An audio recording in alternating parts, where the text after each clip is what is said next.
اللہ وبرکاتہ۔ وعلیکم السلام ورحمۃ اللہ وبرکاتہ۔ الحمد للہ وحدہ والصلاة والسلام علی من لا نبی بعدہ، اما بعد فاعوذ باللہ من الشیطان الرجیم، بسم اللہ الرحمن الرحیم۔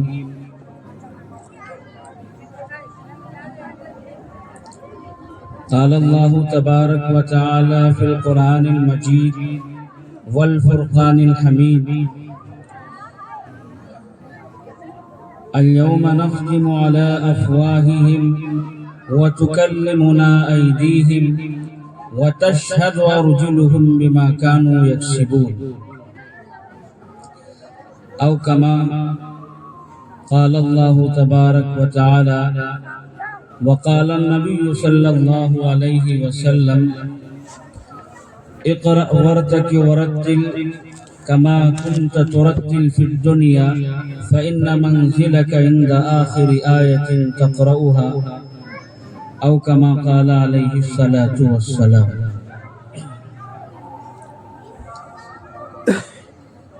اللہ رب العزت کا بے حد فضل اور اس کا احسان ہے کہ اللہ رب العزت نے ہم سب کو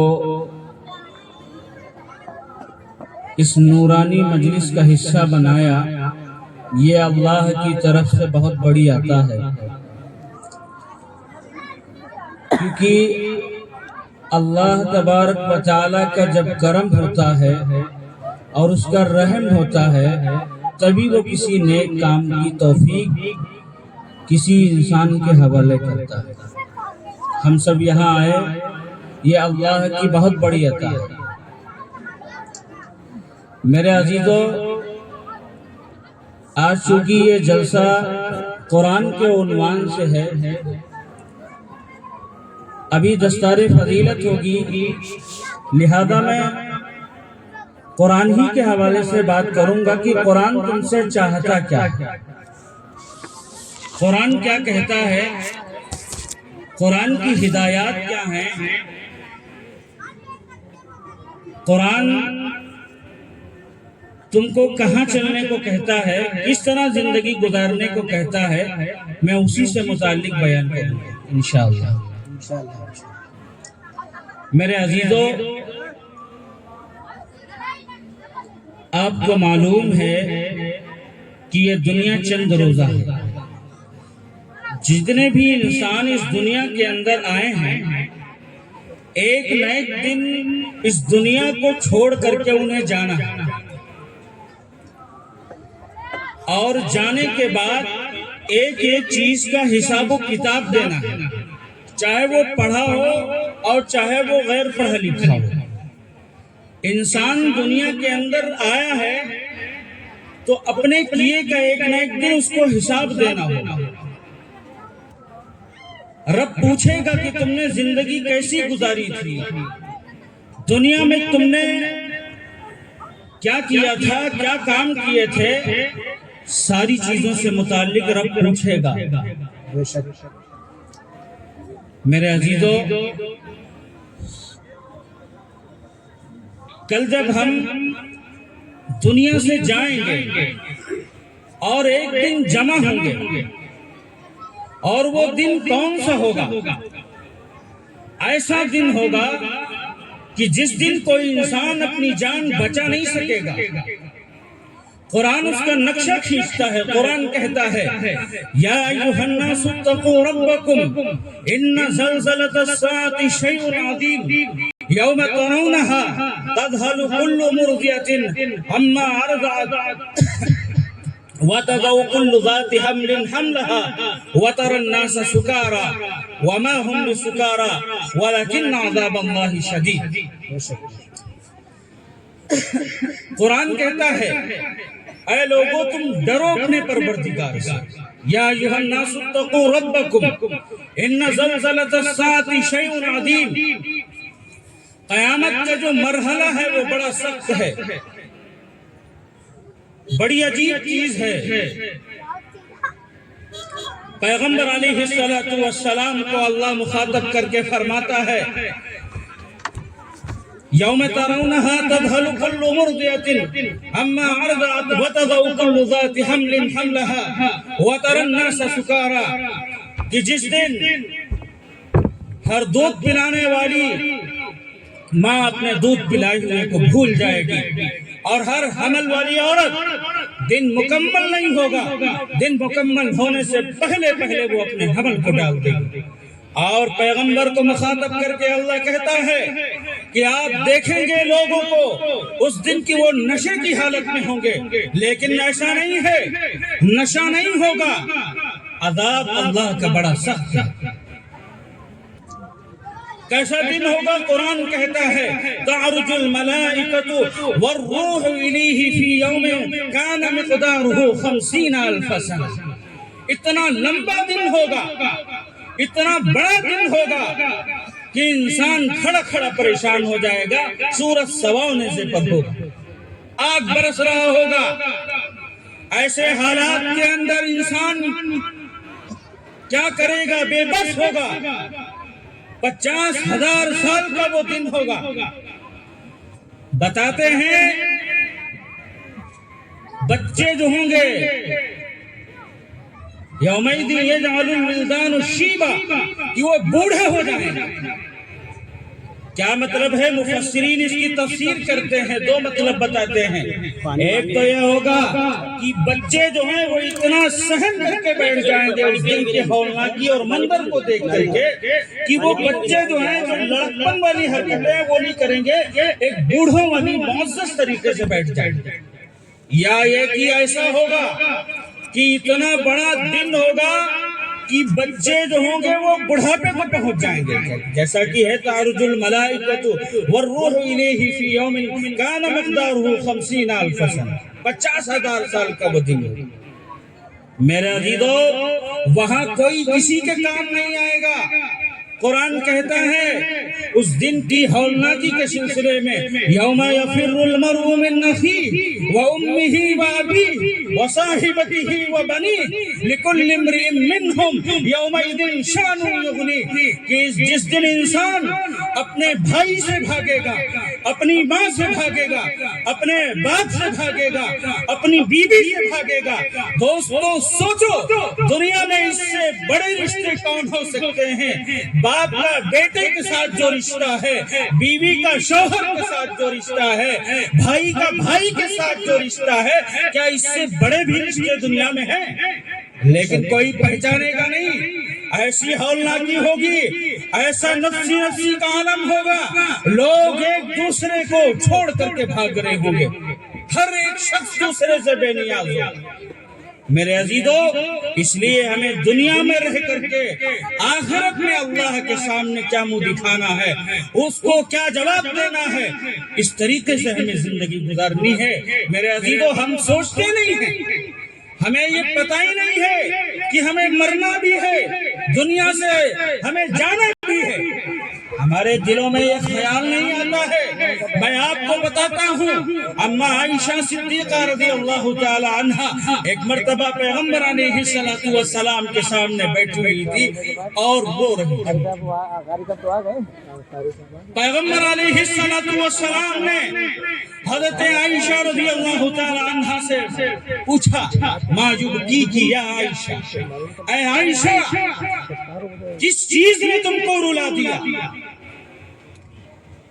میدان حشر کے مراحل اور میدان حشر کی ہولناکی کے سلسلے میں اما عائشہ صدیقہ رضی اللہ تعالی عنہ سوچ رہی ہیں۔ پیغمبر علیہ السلام نے کیا فرمایا؟ ما یبکی کی یا عائشہ، اے عائشہ تم کو کس چیز نے رلایا؟ تو حضرت عائشہ نے کیا کہا؟ کہا کہ قیامت کے دن میدان حشر کی جو ہولناکی ہے اس کو سوچ کر کے میری آنکھوں میں آنسو آ گئے۔ پیغمبر کون رو رہا ہے؟ کس کو فکر ہے میدان حشر کی؟ اما عائشہ صدیقہ ہے، زوجہ مطہرہ ہے پیغمبر علیہ السلام کی، امت کی ماں ہے، ان کو رونا آ رہا ہے۔ غور کرنے کا مقام ہے کہ کون رو رہا ہے؟ پیغمبر نے یہ نہیں کہا کہ تم تو میری بیوی ہو، امت کی ماں ہو، تم کو کیا ہے، تم تو صحابیات میں تمہارا شمار ہوتا ہے، تم کو کہے کا غم ہے، ہم تو تمہارے ساتھ جنت میں ہوں گے۔ پیغمبر نے یہ نہیں کہا، پیغمبر نے کہا عائشہ 3 مراحل میدان حشر میں ہوں گے، وہاں کوئی کسی کو یاد نہیں رکھے گا، لوگ پریشان ہوں گے۔ پہلا مرحلہ کیا ہوگا؟ مسلمانوں یہ پیغام لے کر کے جاؤ اس جلسے سے، پہلا وہ وقت ہوگا جب یہ اعلان ہوگا کہ بندوں کے اعمال کو تولا جائے، ان کے اعمال کو تولا جائے۔ قرآن کہتا ہے فَأَمَّا مَنْ ثَقُلَتْ مَوَازِينُهُ فَهُوَ فِي عِيشَةٍ رَاضِيَةٍ وَأَمَّا مَنْ خَفَّتْ مَوَازِينُهُ فَأُمُّهُ هَاوِيَةٌ۔ یہ ایسا وقت ہوگا، ایسا ہولناک منظر ہوگا، ایسی حالت ہوگی کہ ہر ایک انسان کانپ رہا ہوگا، ہر ایک انسان کو یہ فکر ہوگی کہ پتہ نہیں میرا نامہ اعمال ہلکا نہ ہو جائے۔ ایسی ہولناکی ہوگی، ایسی حالت کے اندر انسان پریشان ہوگا۔ میں بتاتا ہوں تم کو، جس شخص کا نام اعمال وزن ہوگا، جس کا پلہ بھاری ہوگا، قرآن کہتا ہے فَهُوَ فِي عِيشَةٍ رَاضِيَةٍ، وہ تو عیش و عشرت کی جگہ میں ہوگا۔ بے شک بے شک۔ کیا ہوگا؟ قرآن کہتا ہے اس کے لیے وہ تمام چیزیں ہوں گی جس کی وہ تمنا کرے گا۔ قرآن کہتا ہے وَلَكُمْ فِيهَا مَا تَشْتَهِي أَنفُسُكُمْ وَلَكُمْ فِيهَا مَا تَدَّعُونَ، جو چاہے گا انسان وہ چیز اس کو میسر ہوگی، اللہ اپنی نعمتوں سے اس کو مالا مال کر دے۔ لیکن عزیزو، یہ نامہ اعمال وزن ہوگا، پلہ وزن ہوگا تو کیسے ہوگا؟ 2 کام کرنے ہیں، صرف اور صرف 2 کام کرنے۔ ایک تو یہ ہے کہ دنیا میں جو بھی ہم عمل کر رہے ہیں وہ ہم اللہ کی رضا کے لیے کریں، بے شک۔ یعنی اس میں دکھلاوا نہ ہو، ریا نہ ہو۔ اگر دکھلاوا ہوا، کوئی ہم نے نماز پڑھی ہے دکھلاوے کے لیے، کوئی ہم نے روزہ رکھا ہے دکھلاوے کے لیے، کوئی ہم نے صدقہ دیا ہے دکھلاوے کے لیے، اللہ کہہ دے گا جس کو دکھانے کے لیے آپ نے کیا تھا جا کر کے اسی سے لے لیں۔ کوئی ثواب نہیں ہوگا، کچھ نہیں ملے گا۔ تو ایک تو یہ کام کرنا ہے کہ جو بھی کام ہم دنیا کے اندر کریں گے، کہو انشاءاللہ ثم انشاءاللہ ہم اخلاص کے ساتھ کریں گے اور اللہ کی رضا کے لیے۔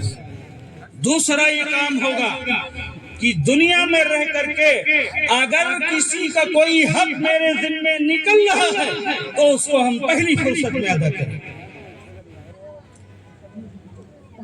یعنی اگر کسی کی کوئی امانت میرے پاس رکھی ہوئی ہے، یا کسی نے میرے ساتھ کوئی کاروبار کیا ہے، یا کسی نے ہم کو کسی کا کوئی روپیہ دیا ہے اور ہم نے اس کو ہڑپ کر لیا ہے، دینے کا دل نہیں چاہ رہا ہے، ہم نے چوری کر لی ہے اور مجھے معلوم ہے یہ مال میرا نہیں ہے، تو جس کی یہ امانت ہے اس کو پہلی فرصت میں انشاءاللہ لوٹائیں گے۔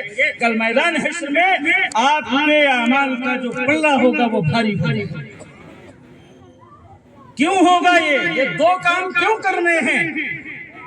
یاد ہونا چاہیے، اگر تم نماز پڑھ کر کے یہاں سے جاؤ گے، روزے رکھ کر کے جاؤ گے، زکوٰۃ تم دے کر کے جاؤ گے، لیکن حالت یہ ہوگی حج کر کے بھی دنیا سے تم گئے ہو، پہاڑوں جیسی نیکیاں لے کر کے گئے ہو، لیکن میدان حشر میں تم گئے ہو اس حال میں کہ لوگوں کے حقوق مارے ہیں، تم نے امانت میں خیانت کی ہے۔ اللہ بیٹھا لے گا اپنے سامنے، 12 حدیثیں سنی ہوگی، تفصیل کا موقع نہیں ہے، میں موٹی موٹی بات کر کے اپنی بات کو ختم کروں گا۔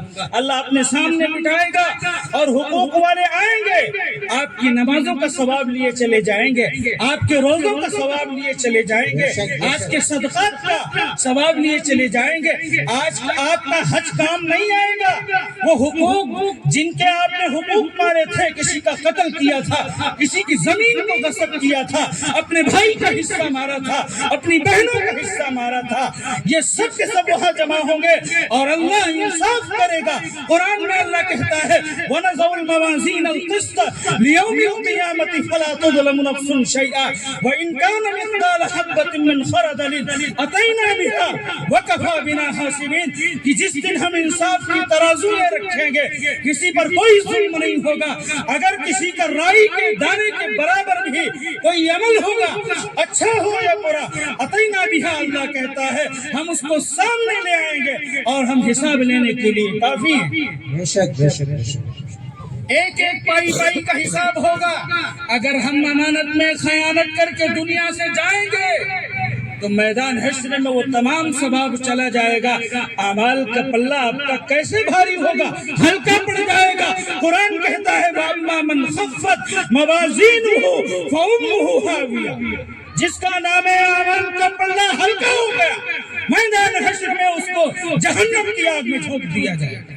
اس لیے پہلا یہ مرحلہ ہوگا میدان حشر میں، لوگ نفسی نفسی کے عالم میں ہوں گے، سب بھول جائیں گے، ساری نیتا نگری اور ساری چودراہٹ ختم ہو جائے گی۔ یاد رکھنا مسلمانوں، اس کے لیے ہمیں تیاری کرنی ہے۔ انشاءاللہ۔ دوسرا مرحلہ کیا ہوگا؟ وہ مرحلہ ہوگا جب اعمال تقسیم ہوں گے، ہر شخص یہ چاہے گا کہ میرا نامہ اعمال میرے ہاتھ میں دیا جائے، داہنے ہاتھ میں دیا جائے، لیکن دائنے ہاتھ میں نامہ اعمال جس کو ملے گا وہ کامیاب ہوگا، لیکن دائنے ہاتھ میں نامہ اعمال آسانی سے نہیں مل جائے گا، دنیا میں رہ کر کے اس کی تیاری کرنی پڑے گی۔ میں نہیں کہتا ہوں، حوالے کے ساتھ بتاؤں گا، قرآن کہتا ہے فَأَمَّا مَنْ أُوتِيَ كِتَابَهُ بِيَمِينِهِ فَيَقُولُ هَاؤُمُ اقْرَءُوا كِتَابِيَهْ إِنِّي ظَنَنْتُ أَنِّي مُلَاقٍ حِسَابِيَهْ جس شخص کو نامہ اعمال دائنے ہاتھ میں ملے گا وہ معمولی انسان نہیں ہوگا، کامیاب شخص ہوگا۔ نامہ اعمال دائنے ہاتھ میں لینے کے لیے کرنا کیا ہوگا؟ صرف اور صرف ایک کام کرنا ہوگا کہ جو بھی ہم کام کریں دنیا کے اندر تو یہ سوچ کر کے کریں کہ اللہ ہمیں دیکھ رہا ہے۔ کل جو ہم یہ کام کر کے دنیا سے جائیں گے، میدان حشر میں جمع ہوں گے، اللہ اس کا ہم سے حساب لے گا، کل اس کا حساب دینا ہوگا۔ زبان ہم چلائیں تو غور کریں کہ زبان سے نکلتا کیا ہے، زبان سے ہم کن الفاظ کا استعمال کر رہے ہیں۔ ہاتھ ہم اٹھائیں تو یہ سمجھ کر کے اٹھائیں کہ کل ان ہاتھوں کے کیے ہوئے کا حساب دینا ہوگا۔ پیر ہم اٹھائیں تو یہ سوچ کے ساتھ اٹھائیں کہ یہ جو قدم اگر ہمارا ناجائز اٹھے گا کل اس کا حساب دینا ہوگا۔ میں نہیں کہتا ہوں، قرآن کہتا ہے، قرآن کہتا ہے اور کوئی انسان مکر نہیں پائے گا، جھوٹ بولنے کی کوئی گنجائش نہیں ہوگی۔ قرآن کہتا ہے اليوم نختم على افواههم وتكلمنا ايديهم وتشهد ارجلهم بما كانوا يكسبون کہ ہم انسان کی منہوں کے اوپر مہر لگا دیں گے، اس کے اعضاء گواہی دیں گے، اس کے ہاتھ گواہی دیں گے، اس کے پیر گواہی دیں گے کہ اللہ اس نے ان ہاتھوں سے نافرمانیاں کی تھی، ان پیروں سے چل کر کے اس نے گناہ کے کام کیے تھے۔ رویا رویا انسان کے خلاف کھڑا ہو جائے گا۔ حتی اذا ما جاؤوها شہد علیہم سمعہم وابصارہم وجلودہم۔ قرآن کہتا ہے انسان کا ایک ایک اعضا گواہ دے گا، گواہی دے گا۔ انسان بچ پائے گا؟ کون ہے نائی کا لال جو میدان حشر میں حساب دینے سے بچ جائے گا؟ یہ سوچے کہ اتنا بڑا مجمع ہوگا، کیسے حساب ہوگا؟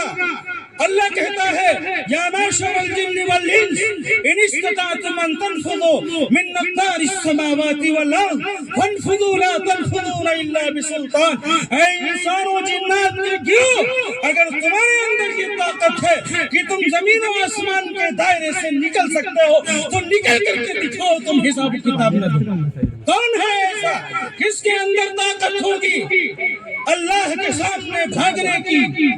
اللہ کے بنائی ہوئی اس کائنات سے کہا جائے گا ایک ایک پائی پائی کا حساب ہوگا. تو یاد رکھنا مسلمانوں، اگر یہ سوچتے ہو کہ تمہارا نامہ عمل تمہارے دائنے ہاتھ میں دیا جائے تو آپ کو یہ سوچ کر کے عمل کرنا ہوگا کہ جو آج ہم کام کر رہے ہیں کل اس کا حساب دینا ہوگا. اور یہ یقین جب ہوگا تبھی آپ کا نامہ عمل آپ کے دائنے ہاتھ میں ہوگا. کیوں ہوگا؟ قرآن کہتا ہے وَأَمَّا مَنْ أُوتِيَ كِتَابَهُ بِيَمِينِهِ فَيَقُولُ هَاؤُمُ اقْرَءُوا کتابیہ، جس شخص کا نامہ عمل اس کے دائنے ہاتھ میں دیا جائے گا تو وہ کہے گا میرے نامہ عمل پڑھو. یعنی جو اچھے نمبرات سے پاس ہوتا ہے وہ دکھاتا پھرتا ہے کہ دیکھو میں نے اتنے نمبر حاصل کیے ہیں، میرا نامہ عمل پڑھو. یہ نامہ عمل کیوں اس کے دائنے ہاتھ میں ہوگا؟ اللہ تعالیٰ اس کی منظر کشی کرتا ہے. انی ظننت انی ملاق حسابیہ، کہ مجھے معلوم تھا کہ کل اس کا حساب دینا ہوگا. اس لیے اگر یہ چاہتے ہو کہ ہم اللہ کی پکڑ سے بچ جائیں، اللہ ہم کو سزا نہ دے اور جہنم میں نہ ڈال دے، جنت کی طرف ہم کو بھیج دے، تو آپ کو دنیا میں رہ کر کے ایک دوسرا یہ کام کرنا ہوگا کہ ہم کو ہر عمل کے بارے میں یہ سوچنا ہوگا کہ کل جا کر کے اس کا حساب و کتاب ہمیں دینا ہے. یہ دوسرا مرحلہ میدان حشر کا ہوگا کہ انسان کی ساری چودراہٹ ختم ہوگی، نفسی نفسی کا عالم ہوگا، پریشان ہوگا، صبح و نیزے پر سورج ہوگا، وہ اپنی آگ پھینک رہا ہوگا، انسان پریشان حال ہوگا. تو پہلا مرحلہ ہوگا جب نامہ اعمال تلے جائیں گے، دوسرا مرحلہ جب نامہ اعمال تقسیم کیے جائیں گے، اور تیسری بات میں کہہ کر کے اپنی بات کو ختم کروں گا، اور تیسرا مرحلہ ہوگا جب نفسی نفسی کا عالم ہوگا. اللہ اعلان کرے گا پلسرات سے جب گزرنا ہوگا. تو یاد رکھنا پلسرات سے انسان آسانی سے نہیں گزرے گا. جو ایمان بچا کر کے جائے گا یہاں سے، اللہ اور اس کے رسول پر یقین رکھتا ہوگا، وہ پلسرات سے آسانی سے گزرے گا. کیوں؟ کیونکہ پلسرات کا جو راستہ ہے وہاں بڑا اندھیرا ہوگا، بڑی اندھیری ہوگی، اور اس پر سے گزرنا ہوگا. تو وہاں گزرنے کے لیے، جہنم میں گرنے سے بچنے کے لیے آپ کو روشنی کی ضرورت ہوگی، اور وہ روشنی ایمان والوں کو اللہ عطا کرے گا. قرآن کہتا ہے یوم تری المؤمنین والمؤمنات یسعی نورهم بین ایدیہم وبایمانہم بشراکم اليوم. یعنی آپ پیغمبر علیہ السلام سے اللہ کہتا ہے مخاطب کر کے کہ آپ مومن مرد اور مومن عورتوں کو دیکھیں گے کہ ان کے پاس ایک نور ہوگا. جو انہوں نے اعمال کیے تھے اچھے، اعمال حسنہ کی بدولت اللہ ان کو نور عطا کرے گا، اور وہ اپنی نور کی روشنی میں آگے بڑھیں گے. پلسرات کا راستہ ان کے لیے آسان ہوتا چلا جائے گا. جب وہ بڑھیں گے تو کچھ ایسے بھی لوگ ہوں گے جو منافق ہوں گے، کچھ دیر ایمان والوں کے ساتھ چلیں گے اور ایمان والے آگے بڑھ جائیں گے تو وہ کہیں گے کہ اے ایمان والوں، میں نے کچھ تو تمہارا ساتھ کیا تھا، رک جاؤ، مجھے بھی اسی روشنی میں لیے چلو. کیا کہیں گے؟ یوم یقول المؤمنون یوم یقول المنافقون والمنافقات للذین آمنوا انظرونا نقتبس من نورکم قیل ارجعوا وراءکم فالتمسوا نورا. وہ کہیں گے ایمان والو ہم آ جائیں، ہمارے ساتھ چلو، ہم بھی تمہاری روشنی میں چلیں گے. تو منافقوں کو وہاں نور میسر نہیں ہوگا. کیا کہیں گے؟ قیل ارجعوا وراءکم فالتمسوا نورا. یہ گویا کہ ایک مذاق ہوگا ان کے ساتھ کہ وہیں پیچھے چلے جاؤ جہاں سے ہم لوگ نور لے کر کے آئے ہیں, روشنی لے کر کے آئے ہیں, وہاں چلے جاؤ, وہیں سے نور لے لو اور اس کے بعد آنا. لہذا وہ چلیں گے. یہ ایمان والے نکل چکے ہوں گے. اللہ کیا کرے گا؟ فَضُرِبَ بَيْنَهُمْ بِسُورٍ لَهُ بَابٌ بَاطِنُهُ فِيهِ الرَّحْمَةُ وَظَاهِرُهُ مِنْ قِبَلِهِ الْعَذَابُ. ایک دیوار اللہ کھڑا کر دے گا اور اس میں ایک دروازہ ہوگا. ایمان والے گزر کر کے اس میں چلے جائیں گے رحمت کے اندر, گویا کی جنت کے اندر چلے جائیں گے. لیکن جو منافق ہوں گے وہ جو ہے پلسرا سے گزر نہیں پائیں گے, بلکہ اسی میں گر جائیں گے کٹ کر کے. میں یہ بتانا چاہتا ہوں کہ وہ منافق کون ہوں گے. پیغمبر علیہ الصلوۃ والسلام سے پوچھتے ہیں, پیغمبر فرماتے ہیں اربعن من کان فیہ منافقا خالصا اذا حدث کذب واذا وعد اخلف واذا اؤتمن خان واذا خاصم فجر. پیغمبر علیہ السلام فرماتے ہیں 4 ایسے لوگ ہیں جو خالص منافق ہیں, پکے منافق ہیں. میں یہ پیغام دینا چاہتا ہوں کہ پیغمبر علیہ السلام نے کس کو منافق کہا ہے, اور وہ میدان حشر میں آپ کو بتاتا ہوں کہ پلسرات سے وہ گزر نہیں پائیں گے. پہلا شخص کون ہوگا؟ اذا حدث کذب.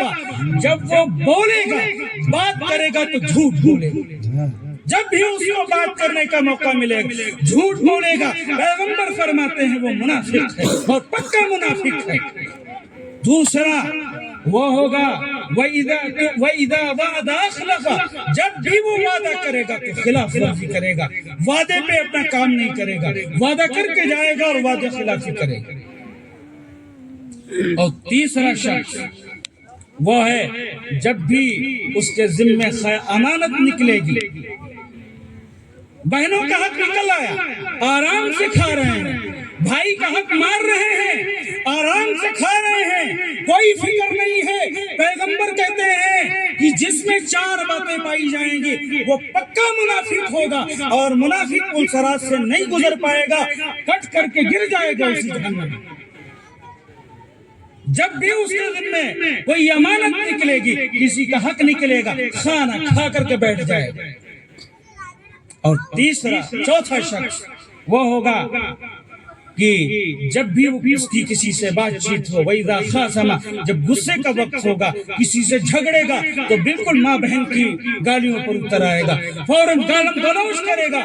فرماتے ہیں پیغمبر علیہ الصلوۃ والسلام اربع من کان فیہ منافقا خالصا اذا حدث کذب واذا وعد اخلف واذا اؤتمن خان واذا خاصم فجر. 4 قسم کے یہ لوگ ہوں گے کہ جب بات کریں گے تو جھوٹ بولیں گے, اور جب وعدہ کریں گے تو وعدے کی خلاف ورزی کریں گے, اور جب کوئی امانت ان کے ذمہ نکلے گی تو چاٹ کر کے بیٹھ جائیں گے, اس امانت کو کوئی خیال نہیں ہوگا. اور جب کوئی جھگڑا ہوگا آپس میں, کوئی بات چیت ہوگی تو گالم گلوچ کریں گے. پیغمبر فرماتے ہیں یہ 4 شخص پکے منافق ہیں. میں نے آپ کو بتایا کہ منافقوں کو نور حاصل نہیں ہوگا میدان حشر میں, وہ تیسرا جو مرحلہ میں بیان کر رہا تھا.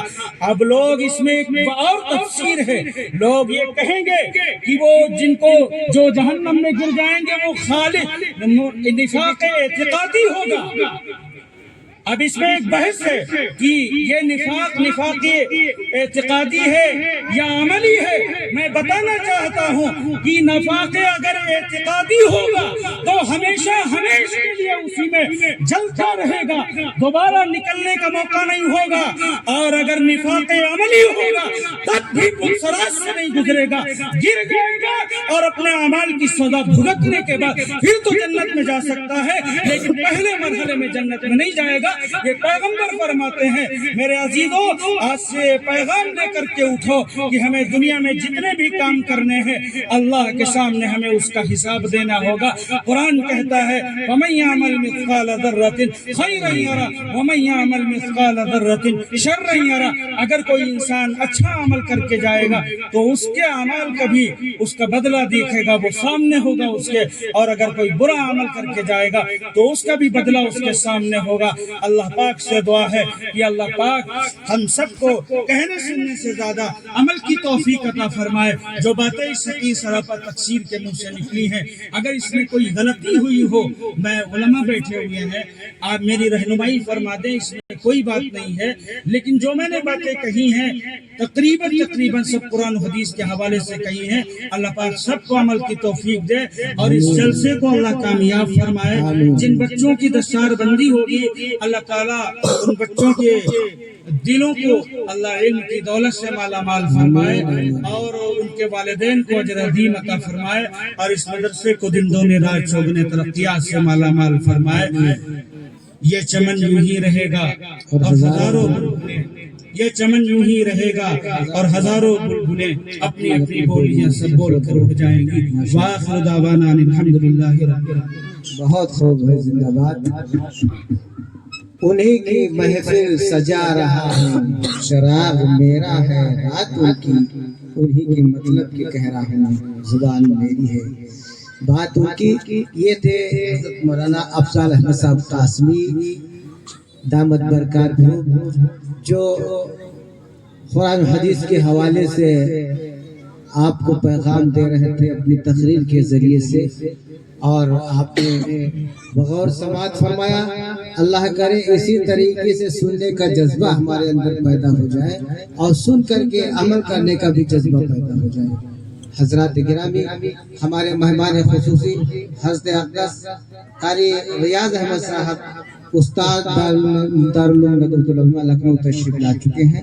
اس سے پہلے میں حافظ محمد فرحان اختر صاحب اور حافظ عبدالاحد صاحب سے گزارش کروں گا جن بچوں کی دستار بندی ہے ان کو اسٹیج پر لے آئیں۔ وہ بچے اسٹیج